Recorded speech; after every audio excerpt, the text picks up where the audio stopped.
On February 9th, 1944, at 07:03, outside Cassino, Italy, a single American shell landed 30 yards short of where it was supposed to. It was aimed at a German mortar on a rocky spur. It landed in an American platoon. Lieutenant Mark Ellis never forgot the sound. Not the explosion. That was like every other burst of high explosive you learned to live with. The sound he remembered was the way his friend's sentence cut off in the middle. They were hunched behind a terrace wall, trying to see where the German mortar was without raising their heads too high. Private Clark, who'd been with him since North Africa, had just said, if those redlegs could put one shell right on that.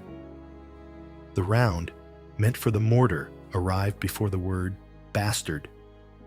It tore the wall apart. Shrapnel scythed through helmets and webbing and ribs. Later, when the medics dragged away what was left of the platoon, the mortar was still there. Unharmed. It kept firing. It walked shells down the slope onto the survivors who were trying to bandage each other. On some map a mile back, the after-action report would say, artillery support provided as planned, casualties sustained during advance. On the ground, Ellis stared at the shattered wall, at the crater that had Clark's blood in it instead of a German mortar, and thought, they don't know what they're doing. 5 days later, at 06:10, on February 14th, he was lying behind another broken wall, under another hill, listening to another preparation barrage claw at the sky. The hill had a number, 321, on the map. Everyone called it something else. Lucky 13. The name wasn't a joke.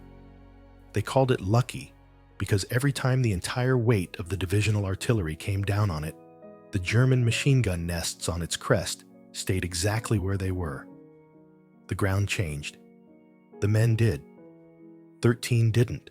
At 06:12, Ellis lay face down in wet rubble, boot soles dug into the mud, watching the hill through the tiny gap between two stones and waiting for the same old pattern. The first howl of outgoing rounds a mile behind him. The rolling thunder as shells marched up the slope. A few close ones that made everyone duck and swear at their own guns.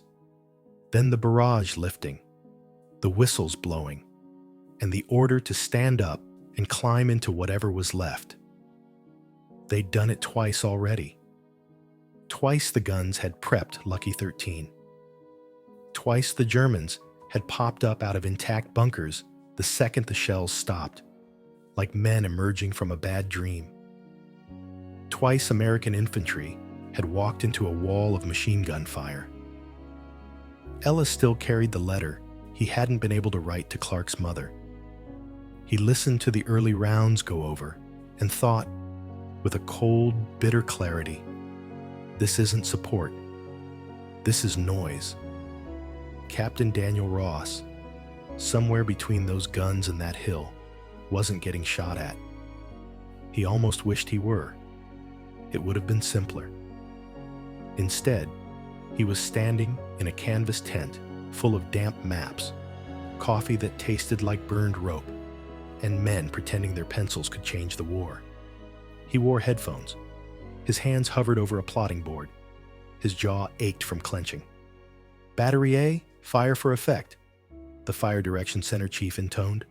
Grid 237684. Shell HE, fuse quick. Battery B, same grid, same charge. Batteries C and D, box the ridge.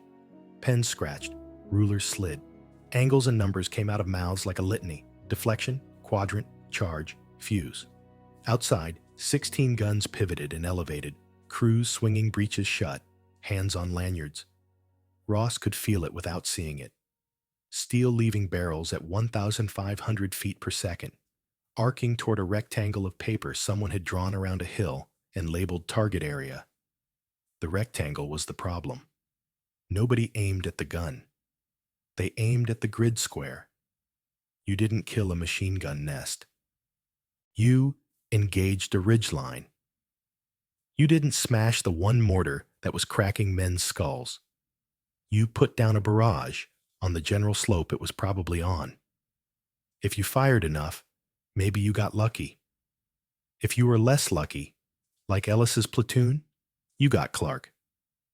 Ross hadn't joined the army to be random. Before the war, he'd been a high school math teacher. Algebra, geometry, triangles and ratios on chalkboards. The quiet pleasure of watching a student's face change when they realized the world wasn't magic. It was angles wearing camouflage. Then Pearl Harbor happened. The Army looked at his transcript and decided he was the kind of man who should never be allowed near a foxhole if there were tables that needed reading. Field artillery loved tables. They gave him a uniform, a captain's bars, and 3 thick books. Range tables for 105 meters and 155 meter howitzers. Elementary ballistics. Field manual 640. Field artillery field manual, fire direction and fire control. He read them all. They were beautiful, in a dry, deadly way. You put the gun here, the target there, the air like this, the charge like that, and out came a neat range and elevation that felt like God whispering. Then he went to North Africa. He stood on a rise and watched a perfectly calculated 15-minute barrage walk left of a German gun line by 300 yards. The desert looked like the moon. The German guns looked untouched. They opened up again as soon as the last American shell fell. The infantry, who'd been promised good prep, went forward and died in the space where the math said they were safe.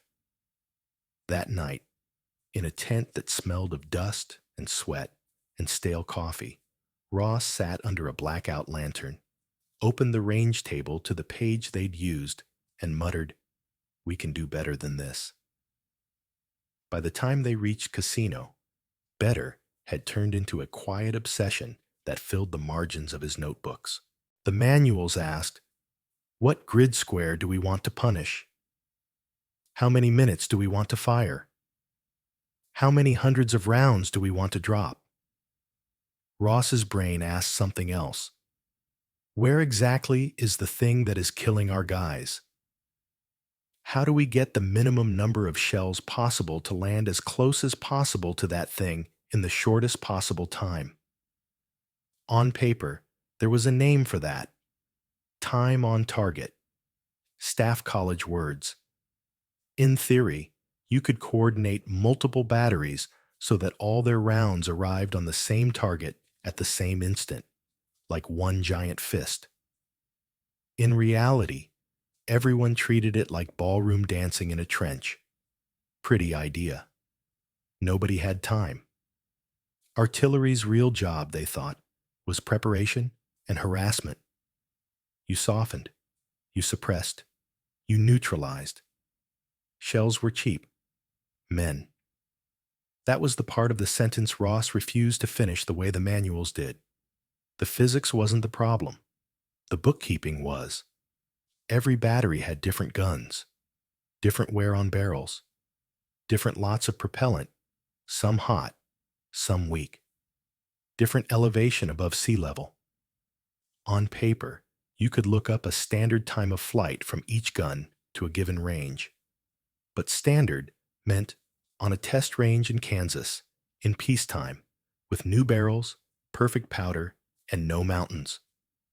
Cassino was the opposite of Kansas. So Ross started cheating. He kept a notebook nobody had authorized.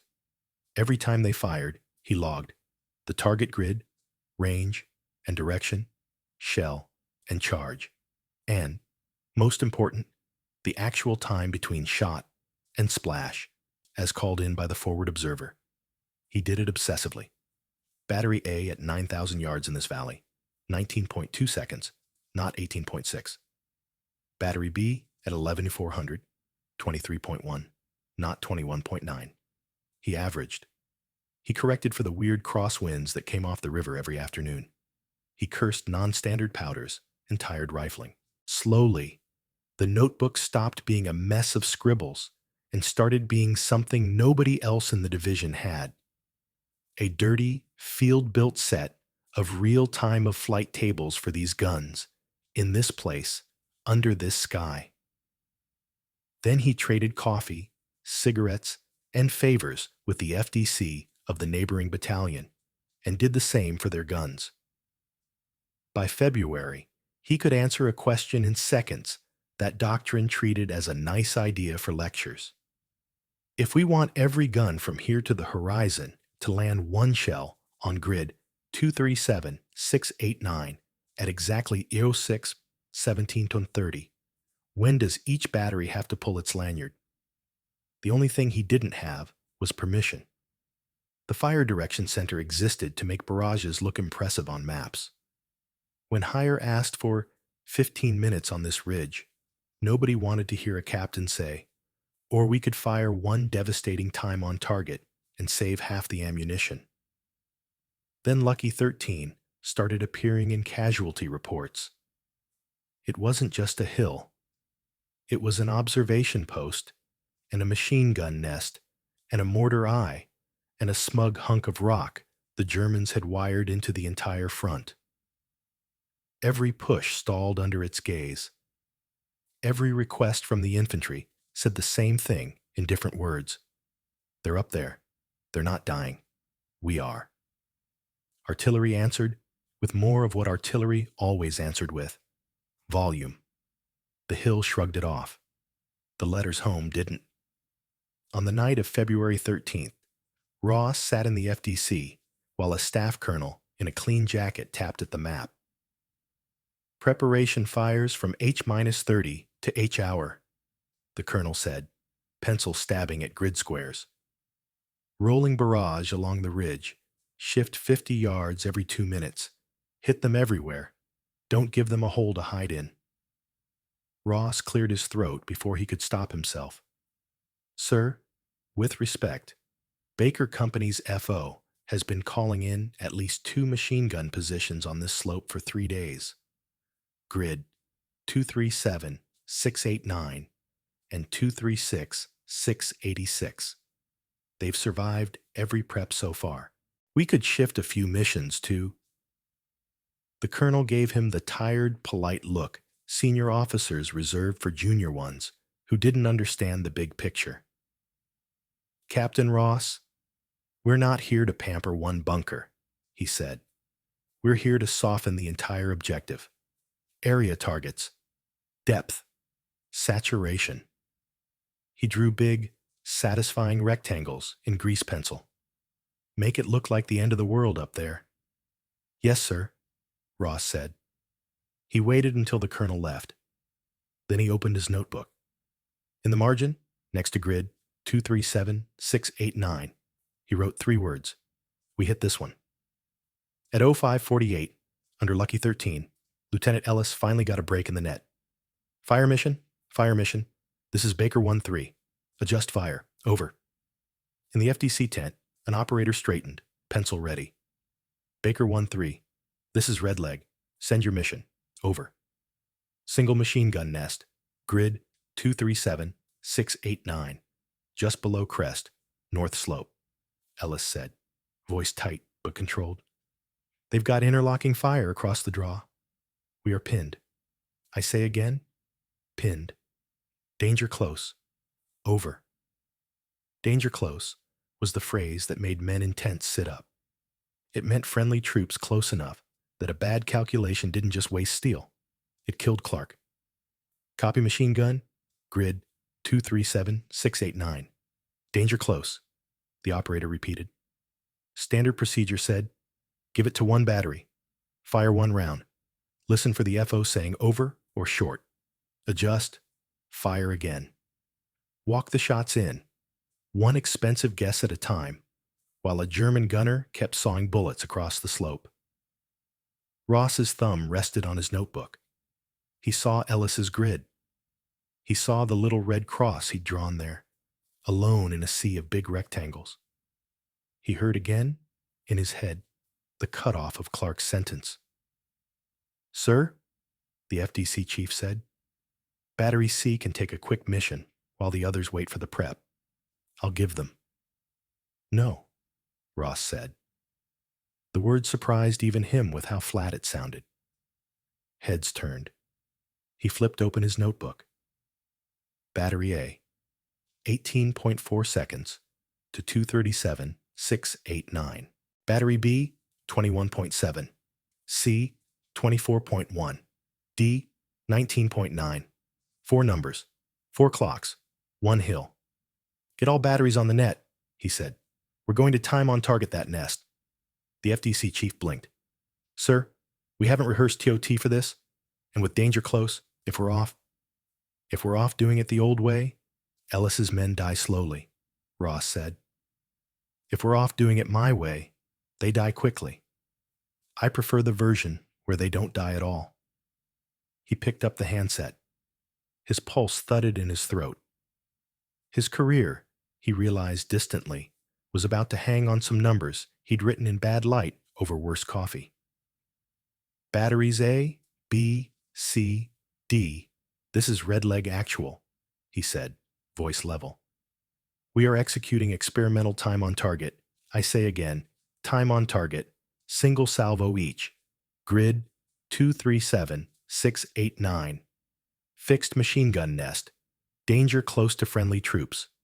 Reference impact time 1617 plus 30 seconds. I will give you reference. You will compute your own fire times from effective TOF. You will not all fire on my mark. You will fire so your shells arrive at 1617.30. Acknowledge. Static. Then, one by one. Acknowledged, Redleg. Battery A ready. Battery B, roger. C copies taut. D, roger that. Around him, the FDC turned into controlled chaos. Battery A, TOF 18.4. Fire at 1617.11.6. B 21.7. Fire at 1617.008.3. C 24.1. Fire at 1617.059. D 19.9. Fire at 1617.10.1. Section chief scribbled. Watches were checked, cursed, resynchronized to the master clock on the tent pole. Someone knocked over a coffee mug. Nobody bothered to pick it up. Ross drew a single line under their numbers and wrote at the bottom, if this works, new way of war. If it doesn't, Clark, twice. The tent fell oddly quiet as everyone watched the clock. At 1617.05, far out in the gray distance, Battery C fired. At 08.3, B. At 10.1, D. At 11.6, A. The reports came in as dull thumps underfoot. 4 separate flashes on 4 horizons the eye couldn't see from where they stood. 16 shells were now in the air, their arcs invisible, their math done. There was nothing left to do but wait and trust that the ugly little numbers in Ross's notebook were more real than the beautiful ones in the printed tables. Under Lucky 13, Ellis heard something new. It wasn't the usual staggered thunder of a battery walking rounds in, 15 seconds apart, giving the Germans time to duck and curse and come back up. It was nothing. Silence, except for the stutter of the MG that had them pinned. He pressed his face into the mud and yelled into the radio over the clatter. Red Leg, Baker 1-3, we are still pinned. Where's that? At 1617.30, the hill above him simply ceased to exist in the form he recognized. There was no warning overshot, no first bracket round that went long or short. Just one instant of ordinary hell, bullets, breathing, wet stone, and the next instant, 16 shells arrived so close together the ear couldn't count them. It wasn't a sequence of explosions. It was a single, drawn-out, ripping crack that seemed to punch the air flat. The crest where the machine gun nest had been vanished into a boiling tower of dirt, rock, smoke, and shattered timber. Ellis felt the blast slap his lungs. Dust and pebbles rained down on his helmet. For a second, His brain refused to accept that he was still alive. Then he realized something else. The machine gun had stopped, not paused, stopped. No probing burst, no angry correction, just absence, the loudest silence he'd ever heard. He risked a look. The slot in the hillside where the MG had chattered for hours was gone. Not damaged, not chipped, gone. Redleg, Baker 1-3, he said into the handset, voice shaking. Impact. Impact perfect. Target destroyed. I say again, gun out. Where the hell did you get that? Over.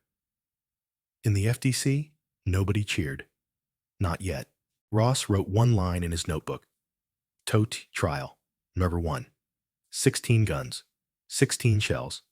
MG nest at 237, 689. Target destroyed. No adjustment. His hands were still trembling. The pre-planned preparatory barrage for the ridge was already beginning. The old way, the easy way, the way that chewed landscape more than enemies. He let it roll. But in his head, something had shifted as hard as the dirt on that hilltop. For the first time since North Africa, he'd seen artillery behave the way the math said it could, not as random punishment, as a scalpel. He looked up at his crew. Gentlemen, he said quietly, that was one nest, one experiment. Imagine what happens when we start doing this to everything on this front map that has a little German flag on it.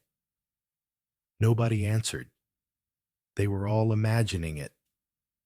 Somewhere far forward, men were lifting their faces out of the mud because, for once, the first shell that had screamed over their heads had also been the last one the enemy ever heard.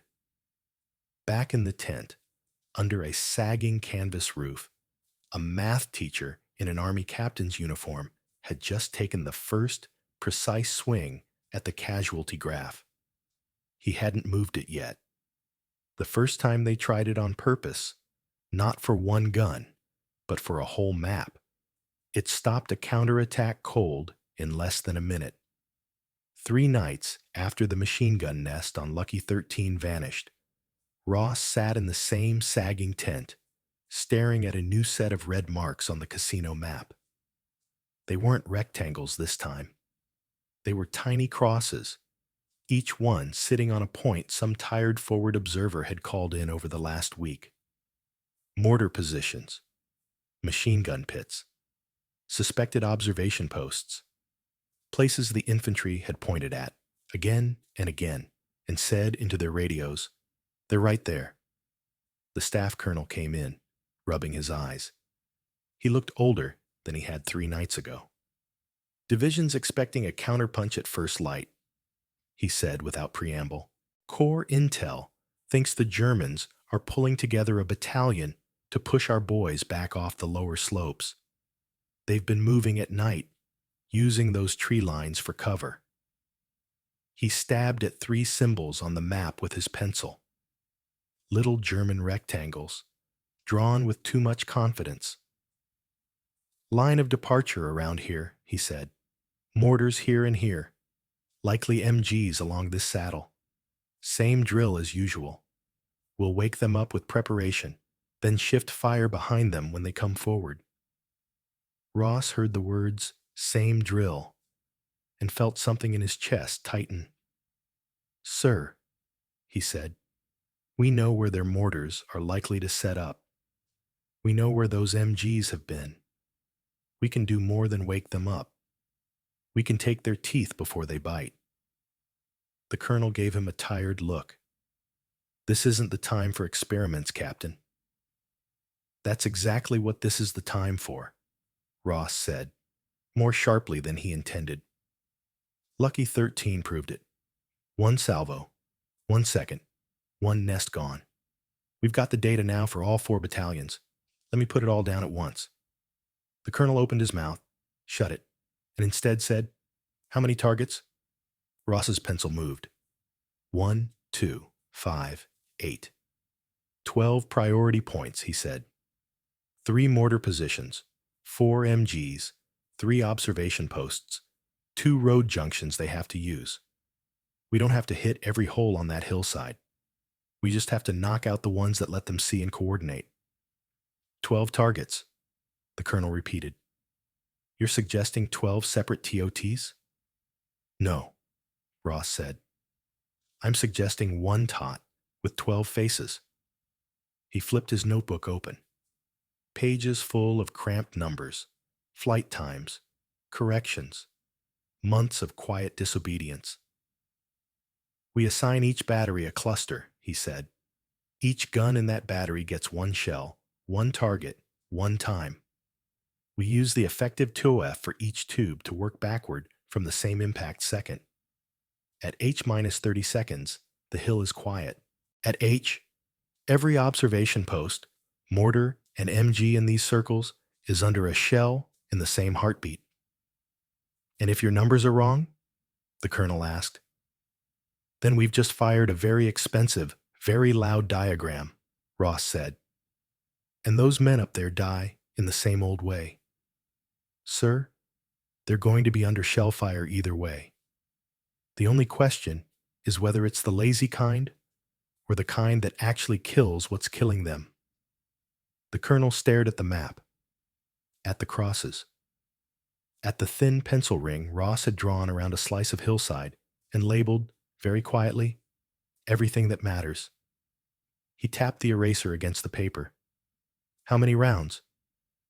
1 per gun, Ross said. 16 per battalion. 64 shells. After that, we can revert to your rolling barrage. But give me that 1 second first. The colonel exhaled. Fine, he said. You get your second. If you blow our own front line off the hill, I will personally make sure you spend the rest of the war counting crates in a depot. If I blow their front line off the hill, Ross said, you won't need as many crates. He didn't smile when he said it. He wasn't joking. The order went out at 0340. Every battery in the regiment got the same curious preamble. Stand by for coordinated time-on-target fire mission. This is not a drill. Gunners who had never heard the phrase outside of a classroom stared at their section chiefs. You heard him, one chief said. Get the captain's magic tables. Today, we stop painting the sky and start poking holes. In Ross's tent, the air turned thick with numbers. He and his FDC crew split the targets by battery and gun, assigning each tube a single point and writing next to it a single time of flight. Then they picked an impact time, almost arbitrarily. 05, 55, sour. The gray, just before dawn, when men were tired and nerves were thin. From that second, they worked backward. Battery A, Gun 1, mortar at 241,702. TOF 19.1. That's fire at 05, 5440.9. Gun 2, MG at 238,695. TOF 18.7. Fire at 41.3. Gun 3, OP at 236,700. TOF 20.4. Fire at 39.6. Around the ring, the assignments went B, C, D, 4 battalions, 64 guns, 64 different fire at times, scrawled on scraps of paper and shouted down phone lines. Watches were checked against the master clock until even the most skeptical chief stopped grumbling. Lanyards were laid in calloused hands. Breeches slammed shut. Powder bags waited in dark barrels. Outside, the sky was just starting to think about light.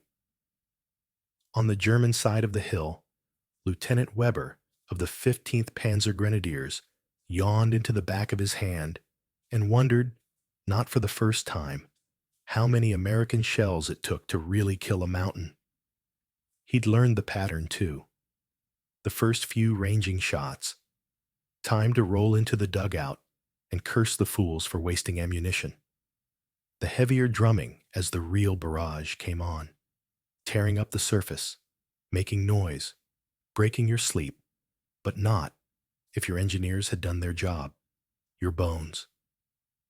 Then silence, then whistles, then Americans climbing, and the real fighting began. He had his men trained.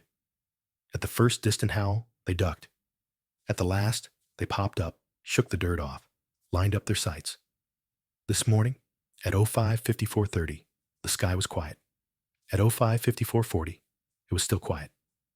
At 05:54:50, Weber opened his mouth to say something about the Americans finally sleeping in. At 05:55, Grrr, the hill exploded. Not here, then there, then over the ridge. Not as a rolling curtain, a noise you could track and dodge. It came everywhere at once. The mortar pit to Weber's left vanished in a single vertical spout of light and dirt. He saw the tube lift like a thrown stick. The observation post on the bluff, a place he had walked to a dozen times to check on his forward telephone, simply turned into a spray of timber and rock. Down the slope, an MG that had terrified an American company for 3 days took a direct hit through its overhead cover. The nest's log roof leapt, then collapsed into itself. Weber didn't have time to shout, "Artillery!" because there was no first shell to warn him. The first shell that mattered was also the last one his ears ever heard clearly. He went down under a shower of earth with the thought, dumb and astonished. They've learned to count. On the American side, Ellis felt the ground jump under his elbows. He'd been waiting for the usual warning pattern, the slow drum roll before the main act. Instead, somewhere above him and to the left, a dozen impacts merged into one long crack that seemed to yank the breath out of his lungs. He risked a look over the broken wall. The ridgeline that had been alive with flashes and tiny, hateful silhouettes at first light was now scored with fresh craters and raw wounds. No muzzle flashes, no sudden correcting bursts, only a few dazed figures scrambling away from positions that no longer existed. "Baker 1-3 to Red Leg," he shouted into the radio. "Whatever you just did, do it again to the rest of the map." In the tent, Ross didn't answer immediately. He was watching Scribes write. Hits, misses, splash reports from other forward observers. The numbers in his notebook were turning into something he trusted more than theory. A pattern. Mortar at 241,702. No more fire since HMG at 238,695. Silent. OP at 236,700. No further observation reported. 12 targets. 10 confirmed neutralized within 30 seconds of impact. The other 2 reduced to sporadic fire, quickly silenced by follow-on rounds. He let out a breath he hadn't realized he'd trapped behind his teeth. "Baker 1-3, he said at last. "Copy effect. Stand by for further missions." He cut the line and turned to the colonel. "Before we started this," he said quietly, "you needed 20 minutes of shelling and a company of infantry to shut down this ridge. We just cut the head off their counterattack in 30 seconds with 64 rounds." The colonel looked at the map, at the little crosses, at the fresh pencil notes. "What are you telling me, Captain?" he asked. "I'm telling you," Ross said, "that we can trade volume for precision and speed. That if we keep doing this, the graph on our side tilts one way, and the graph on theirs tilts the other." "What graph?" "The one nobody draws on these maps," Ross said. "Average time between enemy opens fire and enemy stops existing. Today, we dragged that number down with a piece of chalk and a wristwatch. It didn't stay a secret. You couldn't keep something like that quiet as long as radios existed. Within a week, neighboring divisions were asking, half joking, 'What are your red legs feeding their captains?' And, less joking, 'Can you send someone over to show our FDC how you did that hill trick?' Ross didn't have anything fancy to hand them. No new instruments. No magical slide rule.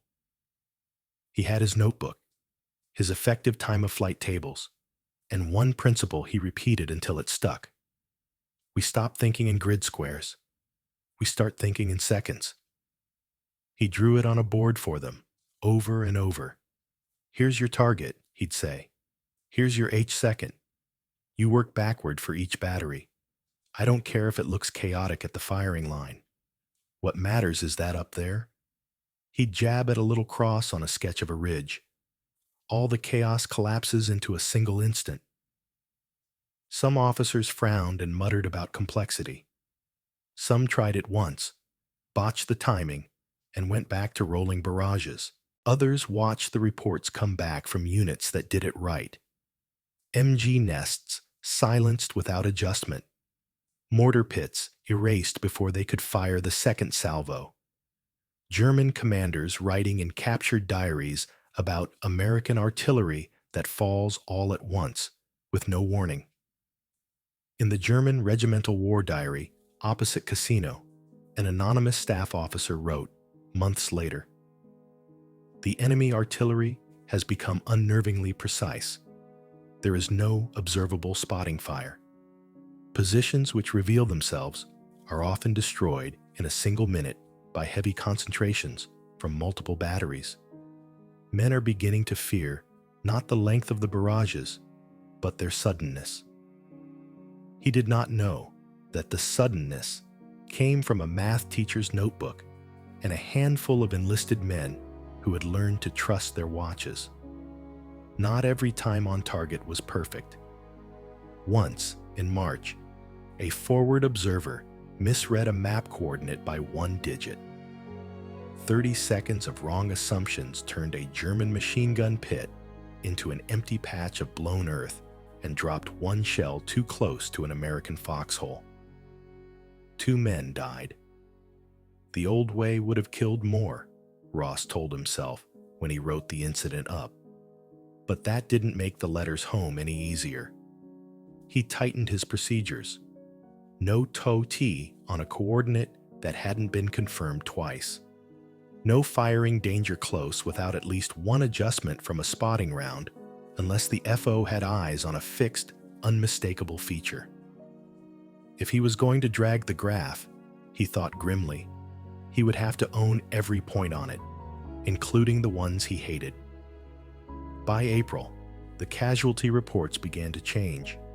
Same hills, same enemy, same weapons, different verbs.